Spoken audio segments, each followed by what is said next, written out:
G'day. Tom and Wade here from Different Drop, back with another episode of Wine Unfiltered. Mate, I am fired up.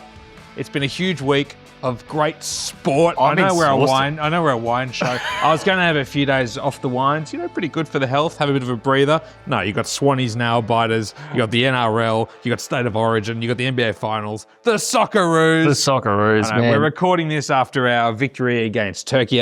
Apparently it's Turkey now. Yeah, I heard that. Sure. Yeah. Anyway, it's a good excuse to drink wine, talk about wine. Yes, So, let's do it. let's rip in, mates.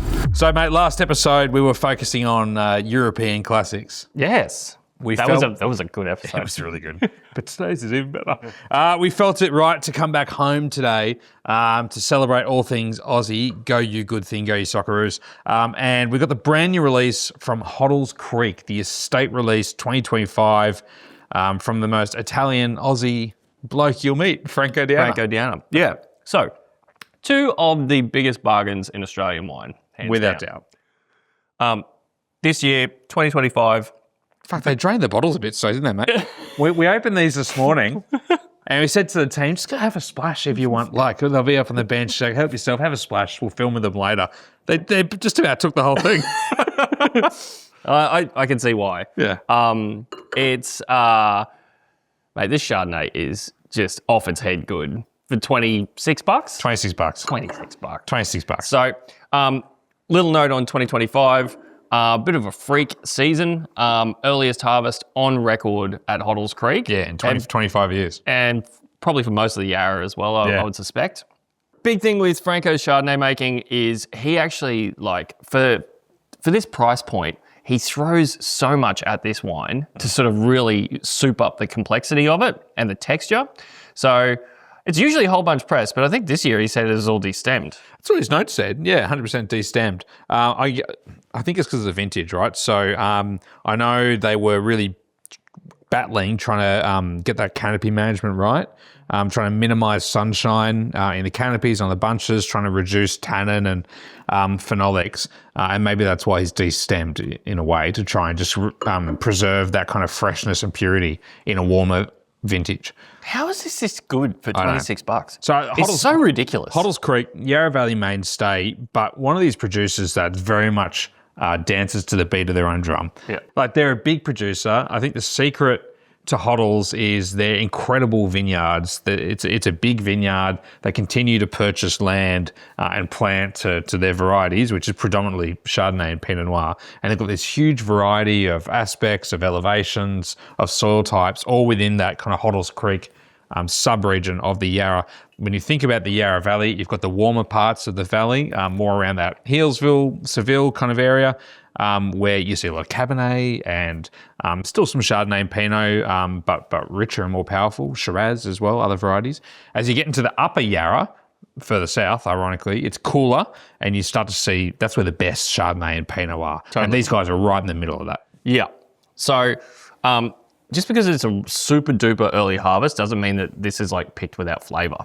How rich and delicious is it? Yeah, well, he made a point of saying, he's like, we saw this vintage coming. Yeah. And when I guess that's the advantage of being as experienced and resourced as what the D'Annas are, where they can say, this is a warm vintage, we're going to manage these vineyards, we're going to throw people at the site to keep everything fresh, and we're going to pick when we want to pick, how we want to pick, and really make sure that they don't get overrun by the vintage. So, yeah, the reason that these wines he manages to put them out at this price, I think, is a little bit of a sort of an old school mentality of no, it's that's just the price. Yeah. But it's because they've got this incredible, fully integrated, multi-generational business now. So they own the farm. They have a ridiculous processing plant where they can actually do stuff at scale, at a commercial size. How good's the shed? The shed is insane. Mate, I thought we were never going to be found. Yeah. Two Sydney men visit a winery in the Yarra Valley and were never seen again, because we wandered in. The first shed we opened was where all the imports are. Do you remember that? For their import business. Which is massive. And you're no. This is a small shed. You got to go to the big one over there. And then we get down to the bottom level. Yeah. And it's there's a barrel room down here, I think. That doesn't feel right. Yeah. And then we kind of go up a ladder, and then you're in this labyrinth, this huge, big open shed. So So scale is the key Franco here. hooning around on the little golf buggy. around that vineyard. So over the last few years, they've picked up some more vineyards over the back, and now those vineyards are coming online, which is why you're still able to get these wines at this price. Younger vine stuff, yeah. Yeah, so it took a few years for that fruit. It went into Wickham's for a while. Yeah. But I think that's graduated into estate Pinot now. But just on the Chardonnay, there's just nothing really under $30 in Australia that has this level of complexity, is there? I'm prepared to say nothing, literally nothing. No. We might throw that term around. There's nothing like this. This is the best value. But I mean, there's some really good Chardonnays. We sell some that are excellent wines around $27, $28. But they're not 94, 95 point wines. The level of refinement, of detail. So the thing about the Chardonnays, and they are very different beasts. You have to talk about them separately. The Chardonnays have this incredible acid line. Yeah. That allows so much texture to be built around it. So you get this quite leesy style some years because they spend almost a year on lees. It can be he can get a little bit of funk as well. The reduction is sometimes a bit of a feature of this wine. Not so much this year, but in other cooler years, I think you definitely see that flintiness. This looks more approachable. I think some years it can look a bit austere and a bit two-faced when it's young. You see that kind of creamy leesiness, you see that acidity. This feels like a much more... I appreciate what you're trying to do, but you just end up spilling Chardonnay all over the bench. What I'm saying is that glass went down very quickly. But this is just so approachable. What a wine. You get this wonderful, steely, grapefruity, pithy sort of acidity to these wines. Yeah. And then stone fruit flavour. And I wouldn't call it a buttery oak character, but more of that kind of leesy, slight cheesiness. Kind of nougat-y or something like that. Yeah. And just plushness and then just flavour that just kind of builds in the back of your palate. So much drive to these wines. So there would be a lot of producers who would be very happy to have that as their $45, $50 premium Chardonnay, and they would be stoked with 100%. But this is just what he does. It's just what he does. So as I think in Campbell Mattinson's review of the series said, how or why this is $26, I have no idea. But it is. It is. And it is. I mean, this was $20, $22 a few years ago. He's got mad, Franco. He's $26. It's still an absolute steal. Yeah. But we buy as much as we possibly can because we love working with the family and just think these wines represent just the most insane value. Even in a challenging year such as 2025, he hasn't missed a beat. No. These probably aren't the ones that you're going to lay down for as long. The 24s were unreal like that. That they were a more structured, more robust vintage in 24. Totally. They'll be 10-year wines at 24. Yeah, whereas these, to rip the top off and drink, far out. Yeah. So not dissimilar to the Chardonnay, I think, is a little bit more open and a little bit more sort of approachable, I guess, as a younger wine, which is a stupid thing to say for a $26 wine. But sometimes they're it probably needs a bit of time. Pinot, similar story.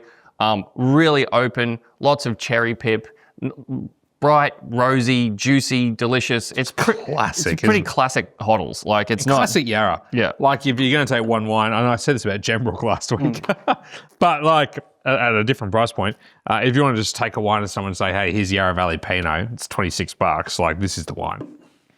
Yeah. Tannins are nice and slippery. It's glossy, it's shiny, it does what it says on the tin. Yeah. Mate. So again, all destemmed, no bunch anywhere near this. A mixture of cultivated and natural yeasts, lots of different ferments, a really varied oak regime. I think about a third new, a third 1 year, and the rest kind of 2 or 3 year old. It's because of the scale, because of the different pockets around the vineyard, the different picks, the different timings, different sites. He's got all these components to play with, Franco, pieces of the puzzle to go to meld it, to mold it into that house style. With a little accent for the vintage. There's almost a little Campari sort of note in it this year, I reckon. I reckon that's a feature of this wine. Yeah. A little bit of twist and... Yeah. Nice and herbal. Slight orange peely. Campari's a good one. Yeah. So good. A little Negroni hint. Mate. Such a good wine. It's just absolutely insane that these things are still this price. Fresh and vibrant, but there is a textural and savoury complexity to these wines that you just don't see at under $30. Don't know how he does it, but I'm glad he does. Thank you, Franco. Thank you, Franco. Awesome. So these are in store now, guys, and they'll be around for a little while. They're never around all year, but we went large because we really believe in these wines. So jump in. It's a case buy. Tuck these under the house. Absolute no-brainer. Easy. Beautiful. You're ahead of me, mate. Mate, All right. so smashable, those wines. They're like, So good. So good. All right, mate. So what we didn't mention at the onset was we have a very Victorian theme to today's tasting. Yeah, we sell a lot of Victorian booze. I know. I mean, I guess they're going to be good at something, right? Oh, the State of Origin's there tonight. The State of Origin is there they're gonna be tonight. good Not that at- they're playing, mind you. They're going to be good at hosting Queensland winning. They're good at wishing they were from Queensland or New South Wales. Yes. But you'll love every piece of Victoria. Yeah. No, but the state is one giant wine region, and we love it for that. So we're heading west now, bypassing the city and heading from the Yarra Valley across to the Moorabool Valley in Geelong to Bannockburn, one of the OGs of Geelong, and still one of the best. We love this producer, one of the more idiosyncratic producers in the country. Totally. All estate grown. Almost pushing, they're 50-year-old vines now. 50 years at Olive Tree Hill Yeah. site is 50 years old. So this is a blend of, I think, the 4 or 5 different Chardonnay sites on the property. Yeah. Olive Tree Hill, Winery Block, Stewart Block, Kelly Lane, I think is the youngest at 2016. Tremendous producer. Crazy history. It was founded by Stuart Hooper, I'm going to say. Then Gary Farr planted a bunch of stuff there and was winemaker there for a bunch of years. Then you had the Michael Glover era where things got really weird. Still awesome, just distinct. Yeah. His 7 years on Lee's Chardonnay is one of the most delicious Australian Chardonnays I've ever tried. And it was an insane project, and I'm so glad he did it. Yeah. And now we're in the Matt Holmes era and have been for a fair while now. Yeah, 7 or 8 years, I reckon now. Yeah. So, the understated genius of Matt Holmes. yes. Keeps a low profile, Matt, but one of the most astute winemakers. And what I love about Matt is he has as much respect and adoration for this site and the history of Bannockburn as anyone, but he is also taking things in his own direction while still maintaining what makes this place special. Well, you know what I think it is that like during the Michael Glover era, these wines became a lot about like funk and artifacts. Like there's like really high emphasis on a whole bunch in the Pinots. Chardonnay is quite reductive, quite like flinty and like sort of a little bit experimental, whereas Matt's just basically just stripped all that away and he's just brought it back to like, I just want to see the vineyard. And the vineyard in Chardonnay sings in full voice. It's an amazing place. Yeah. Like the soils in Bannockburn are wild. So the Moorabool Valley there, kind of north, sort of west of Geelong, it's an ancient seabed from millions of years ago. So you've got this deposits of seashells and limestone and fossilized marine material and all this stuff, as well as volcanic basalt. Yeah. So it's a wild terroir they're working with, and It's not like full blown chalk, like Chablis, Chablis or anything. Yeah. But what it is that you definitely get like there is a regional salinity in the vineyards around here. It shows through. I think it shows as like brininess in Pinots, and it also shows as like a little bit of like sea spray in the Chardonnays. Personally, I think that they should just rip every red grape out of this area and just plant Chardonnay across the whole thing because it is such a good Chardonnay site. In the right year, epic Pinots. And 25 is one of those years. 25 is a really good Pinot year. I know what you're saying, and I'm sure if you've had the Bannockburn wines at home, and they're going to hate me saying that. I'm really sorry. You'll know too. But some year the reds, I mean the Shirazes, but the Pinots, all the reds have this unmistakable savouriness and smokiness, and they're earthy and they're briny and they're savoury to them. That everyone thought was just Michael Glover going nuts with Whole Bunch. Yeah. And I think he was just kind of accentuating that. Yeah, they were exaggerated under him. But you look at Matt Holmes' winemaking where he stripped all that out, and even when the wine's completely destemmed, it still looks similar. It's just the site. Thankfully, a year like 2025, which as we discussed with the Hoddles wines was a warmer year, you've got a much a really different style in both the Chardonnay and the Pinot, but particularly the Pinot, where it's just way more delicious and approachable and just really open juicy and beautiful and ethereal and yeah. So like we were shocked when we tasted that wine. It's legit the best Bannockburn Pinot I've ever had. Yeah. I felt like the Serre Pinot in a good year is absolutely epic and one of the best Pinots in the country. But in terms of like just the base level estate Pinot, I literally don't think I can remember a better one than the 25. No, it's great. The Reds is probably what's put them on the map with Serre, De La Roche, etc. But I think what you and I love to drink is the Chardonnay, the SRH. Just give me Chardonnay from this place all day. All day. So they've the way they make the wine, they're not after reduction. This is a much more open style of winemaking, much more encouraging of solids and of savouriness and texture and nuttiness and openness. And there's a goldenness to these wines every year that I love. They still have that acid line to age beautifully, but it's not. You compare this to some of the Yarra Valley, Shardies we like to talk about, which are locked down and flinty, tight and wound up and whatever. Yeah, this is not that. This is like full noise. This is easy opulence, I think, is like it's like unforced power. Like these ones are just made to be smashed immediately, but they'll go 10 years, like extraordinary wines. And with that kind of saltiness that you talk about, just balancing it all. Like they're naturally kind of briny. Yeah. And I love it. Oh, it's such a good drink. So we've got the Chardonnay, we've got the Pinot. We also have a tiny amount of 2025 Gamay. One of the better Gamay in the country at Bannockburn for sure. And again, you're seeing that extra juiciness and plushness in 25, which makes the wine so good. That will sell out very quickly though, mind you. So jump on that. These two will be around for a little while, and we'll have the premium single vineyard release a bit later in the year. But Bannockburn, I love those producers. They have all that history. They're icons, but still reinventing themselves, planting new vineyards, tweaking the winemaking, striving for quality. So congratulations to Matt Holmes. The wines have literally never looked better there, right? Yeah, to Gus Pollard there is doing a great job too, and the whole Bannockburn team. We love what they're doing. So check it out. All right, mate. We'll continue our Victorian party. Shall we? All right, mate. So we've gone east, we've gone west, we're heading north. You'll love every piece of Victoria. I said it before. The whole place is a wine region. It's fucking brilliant. So we're in Mudgegonga.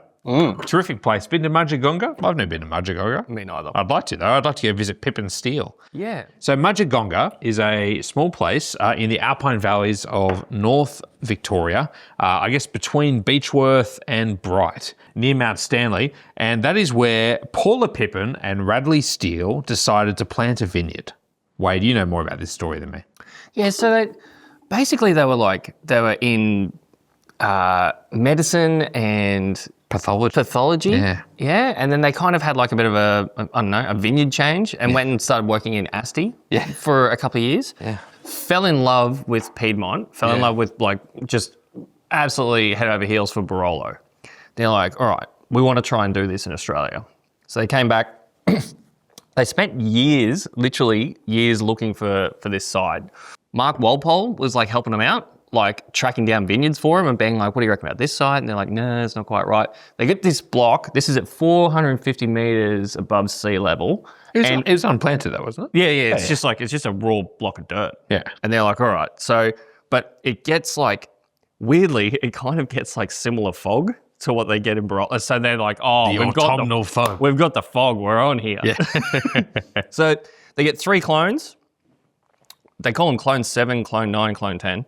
And they sort of interplant them one after the other, sort of up the slope like this, right? And then what they do is they pick each clone individually and they make that individually. It's their own wines, don't they? Yeah, so they make those 3 wines separately and then they make a blend. So the 3, like when Paula comes in, we sort of she makes you taste the 3 beforehand because it makes this wine make more sense, if that makes sense. Because like one of the clones, I forget which one it is, but I reckon it's like 7 is like super pretty. Then like 10 is like uber bassy. and like earthy. And then 9 is like just tannin and structure. Something like that. Like that's kind of like the way it sort of works out. And you're like, ooh, 7, I would love to drink that. But then you're like, it doesn't really have enough stuffing. Then you try the blend and you're like, oh, right. It's funny, isn't it? Because we don't talk enough about clones. But the difference... I hate talking about clones. I know, but it's as important as variety almost in a lot of ways, isn't it? But, probably why like people hate Australian Merlot because we get shit clones. Same thing happened with Sangiovese for a long time. That's true. And then this is the blend. This is Tesoro, which is Italian for treasure. Fluent, of course. And this is the blend, and probably the most complete wine. And Paula would agree. This is the wine. Yeah. This is what the whole project's about. Yeah. It's like those little, the individual clonal bottlings are just about like curiosity, really. Yeah. It's like here's the personality of the clone across this one site. That's why it's sort of planted up and down. So it's not like even an altitude thing. It's like a cross section of the whole vineyard. But then this blend that like. We've tasted it for a few years, sort of bought little bits and pieces. 21 is kind of like the perfect year for this vineyard. And also like the vines are actually at like proper maturity now. So you're getting like real legit tannin structure, like real classic Nebb kind of structure and flavour. She's after that. She makes the wine in the way they do in Pipan. She is trying to make like Langy Nebb in the winemaking in is the same, it's long macerations, like it's 6-7 weeks on skins. She's not afraid of the tannin, the structure, the complexity, and that's what she's after. And I think in 21, at least from the few years we've tried this wine, is the closest she's come to achieving that dream. And it's really exciting. Because there's 21 really long hang time, not dissimilar to this year. Like she said, I think she said this year that she picked like, not quite in May, but it's like the last week of April, or something like that. It was like late. Those long, moderate years are great. Really good, as long as it gets there, as long as it gets to ripeness, and this has definitely got to ripeness. It's 14% alcohol. Yeah. There's plenty of colour, there's plenty of tannin, there's plenty of flavour. Yeah. This is definitely their best release so far. We're really seeing this part of Northern Victoria put a flag down as saying we are the home of high quality Nebbiolo in this country. Yep. And there's a couple other regions in the Yarra Valley and surrounds and the Adelaide Hills. I don't want to discount those because I love those wines, Lambert, Denton, Panel, Longview, etc. But in around this Beechworth and surrounds, they're really starting to hit their groove now. Yeah, because it's like, it's subalpine. Yeah. It's kind of like... It's getting closer, It's a little bit closer. Yeah. Like, and this... like, you would be an idiot to go out and say, like, oh, this is like a, an Aussie version of a Langy Nebb, because they're completely different wines. But what you do see in this wine is really distinct Nebbiolo DNA, and you see a little bit of Aussie bush as well. Like, it's just, you're not going to get away from it. Like, it looks distinctly Australian. Yeah. So if you like, the Schmölzer and Brown Nebbiolos, Domenica, Gioconda. Yeah. So I would say Sentio. I would say this is lighter Traviati. Traviati, exactly. So like those kind of Beechworth grown on granite, like your Domenicas, like your Giocondas, Traviati even, like those wines are much bigger and more muscular than this. This is a much prettier, like lighter, daintier version of Nebb. But it's beautiful. And the tannin is really soft and resolved and gorgeous as well. So, and it's funny, you think longer times on skins often, there'll be more tannin. I think what the Italians have proven is that, no, actually, the longer the time of the skins, the more the tannin melds and resolves into the wine. And I think you see that with this. It's there, it's present, it's firm, but it's so gorgeously integrated with the fruit. Really good booze, man. Really good, really exciting project.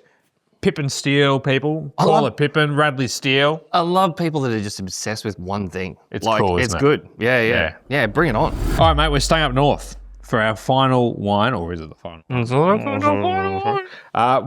staying up north. We're in the Alpine Valleys, the beautiful Porapunka, there in the foot of Mount Buffalo at Mayford Vineyards with the Tempranillo. So this is one of those kind of culty producers that doesn't have a distributor, doesn't bother really selling the wine to restaurants or anything. They have a really dedicated tiny mailing list and a couple very select and handsome customers, such as ourselves. And it's just a pleasure to deal with, Eleanor, because I love what Mayford's all about. Yeah. So this is one of those weird things where you're like, you know, where site and variety kind of just click. And maybe it's altitude, maybe it's like the coolness. I'm not really sure what it is, but for some reason, this is the only Australian Tempranillo I've ever liked. I haven't tasted this one yet. Wow. There's some other like okay temps. Is there? I don't know, Rodder, Majura, Panel. Yeah. Okay. Maybe that was it. I mean, it was an overstatement. I only said a few. It's not that many. There's not that many. But this is definitely the best of them. Like this is like the, you know, if can we just speak of Tempranillo for a second? Because I think it's worth double clicking on that. Like this was the alternative variety that was going to take over Australia 5-10 years ago. You know, because to be honest, it kind of looks like Shiraz. And it's like, oh, here's Shiraz with a fancy Spanish name. So let's all drink that. The fact is, it actually doesn't perform great in Australia. It's got really high pH, like crop's really high. It's a tough variety to maintain freshness and acidity. And I think so high pH means the wines get globby. Yeah, they get like goopy, and there's not enough acid to keep it fresh. The tannin doesn't quite get there in ripeness before the booze blows out, so they end up just like these stewed, gross, like blob balls of wines. And so while we're looking in these warmer parts of Australia, like Riverland and Murray-Darling and other places, going, oh, maybe there's more climate-appropriate varieties that we should plant here. Temp isn't one of them. Yeah. You'd have to acidify the shit out of this to keep it fresh in those places. Totally. Just like Shiraz, just like Cabernet, just like whatever else. Yeah. Those are more Southern European varieties we need to look at. Some Spanish varieties, Italian varieties, etc. Temp, where we're seeing success with Tempranillo in Australia is in the cooler climates. Yeah. So Canberra, cool continental Canberra, Mount Majura, Adelaide Hills. And the north, the Alpine Valleys and King Valleys of Victoria. Yeah, because like Joe Marsh makes a really delicious one, which is Alpine Valleys as well. She's right nearby. Yeah. So this is where the variety works. Okay, that's step number one. Step number two is there's a vineyard here and a care and an obsession over making great wine.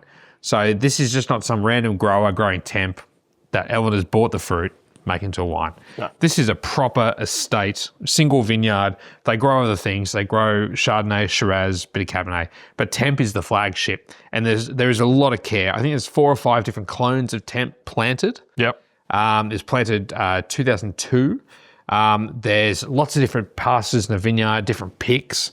And she kind of almost makes it like Nebb.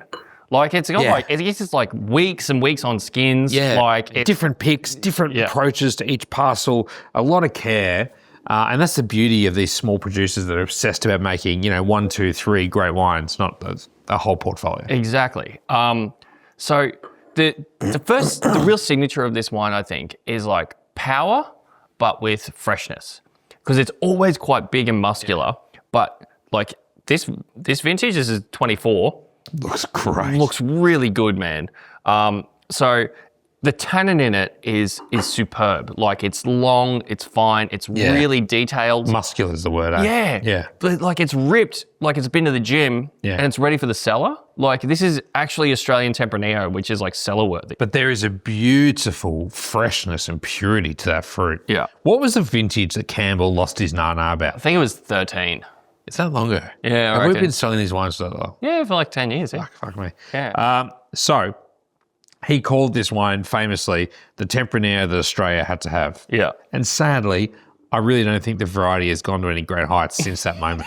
Everyone thought, wow, this is the moment for Temp. Yeah. But that was just the moment for Mayford, because this place is special. I think this is, having tasted this now, maybe the best Mayford Tempranillo that I've tasted. And I'm trying to remember back to that 13. We did sell that wine. I reckon this year, I think the style of this wine has shifted, to your point, from being like quite like really robust. Yeah. Like really like intense and tannic and whatever, but like really like quite dark and inky.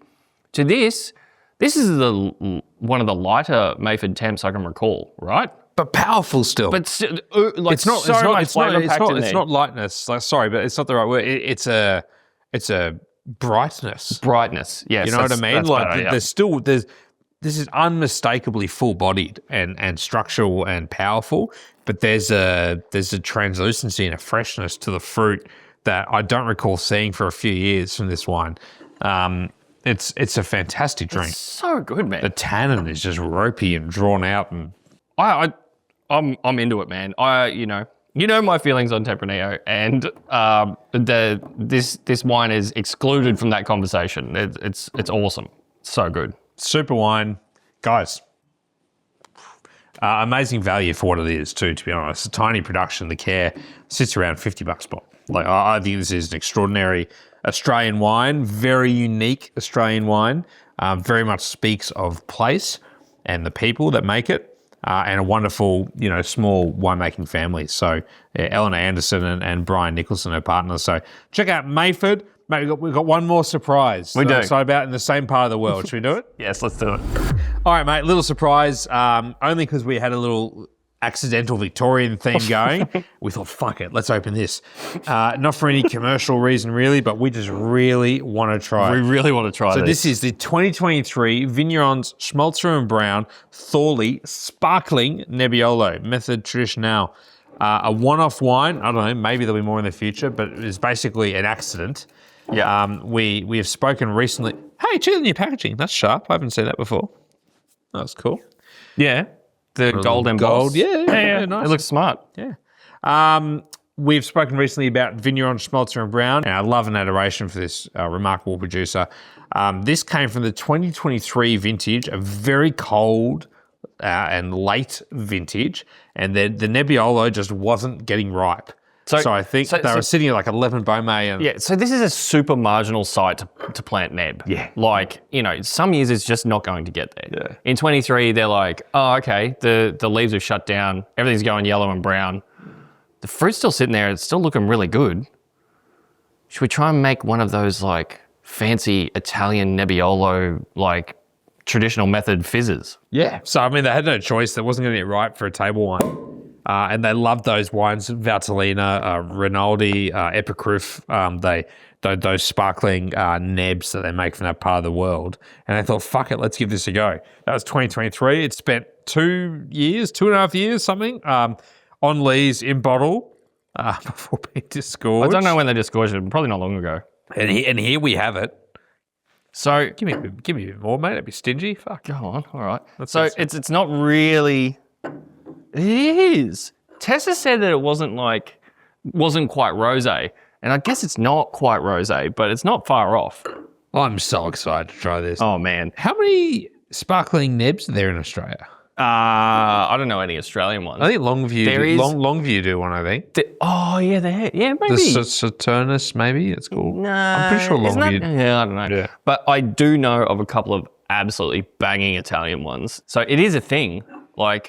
So this is Nebbiolo made like classic fizz. Oh. Cheers, mate. Cheers. It's got a big nose of CO2. Oh. I love this producer so much. Okay. It must be one of the most individual and exciting kind of ranges of wine, right? You got on the one hand, they're one of the most dedicated sweet Riesling projects in Australia. Yeah. With a range of Rieslings from Trocken, Cabernet, Spätlese, Auslese, everything. Then you've got one of the best Chardonnay producers in Australia. Yep. Like hands down. You've got fridge reds, orange wines, crunchy, juicy things. You've got a Nebbiolo project that's now quickly pushing into the top echelons of Australian Nebb. Yeah. You've got gorgeous modern Pinots. You've got this fucking thing. Honestly, it's just... To be fair, they make too many wines. I know, but I feel that sometimes commercially too, but then I also go, if you take that away, you're taking away what makes them. Totally. It would be a massive bummer if they only made. It's that creativity, it's that nimbleness, it's that flexibility with the vintage to go, let's make something. Oh, I once tried an Austrian wine that looked like this. Let's go make that. It's so exciting and fun to watch. So this is absolutely delightful. It's very toasty, brioche. Oh, they've nailed it, dude. Yeah. They've nailed it. Yes. I didn't know what to expect. No, I didn't either. Because only 2 years on lees, I'm like, oh, is that going to be like long enough? But it is quite toasted, and it is like a real brioche bunny, kind of like a little bit of citrus, a little bit of marmalade, some like rose petal-y sort of business going on. Beautiful wine. That's the aromatics. Yeah. And that's what you probably gain from releasing it a bit younger, maybe. Like it just Because the acid is so frisky in it. bounces out of the glass. The Yeah. aromatics are incredible. Oh, that's cool. Orange peel, strawberries and cream. Very good. Amazing. Very, very cool booze. They should keep doing this. They should just do this. Like, you know how... Dude, that's unbelievable. You know how Marksy, when Gembrook Chardonnay doesn't quite get ripe, he makes fizz. Yeah. They should just do this every year It's when the one, Nebb, or the other. Yeah, when the Nebb doesn't get there. Yeah. It's very cool. Wow. I'm really excited about that wine. I think we have like a dozen. There's no Why stock. didn't we open this? I don't know. I might be able to order more though. I'll check. Anyway, buy that. It's fucking great. Yeah, it's really, really very cool. unique. Very unique. And If you love champagne rosé, like get amongst this. presumably it's going to get better in bottle too, because it is vintage. Yeah. So like I think like we're drinking this as an absolute baby, but if you had this in probably like 5 years, Yeah. it would be rock star. So that's our lineup for today, guys. We're in a bit of a rush to get to the footy, so no booze news or blind tastings today. We thought that'd be a short little 20-minute video. I reckon we still spent just about an hour talking about Why these can we wines. not do short videos? I don't know. Do you care? If you want them short, long, tell us, please. Like, we'd love to know, honestly. We're just talking about booze and having fun, so any feedback is greatly welcomed. Jump in the comments. Victoria, you love every piece of Victoria. I said it before. A giant wine region, amazing place for wine nerds, and some absolutely smoking wines today. If you don't buy a case of Hoddles Creek, you're mad. And chuck a few bottles of these other things in there as well, because some fantastic wines. We will be back again next week. Wade is going away for a few weeks, but he's chained himself to the desk. He's editing away. We're going to keep the videos rolling. Yep. So well done, mates, and we will see you again very soon. Cheers.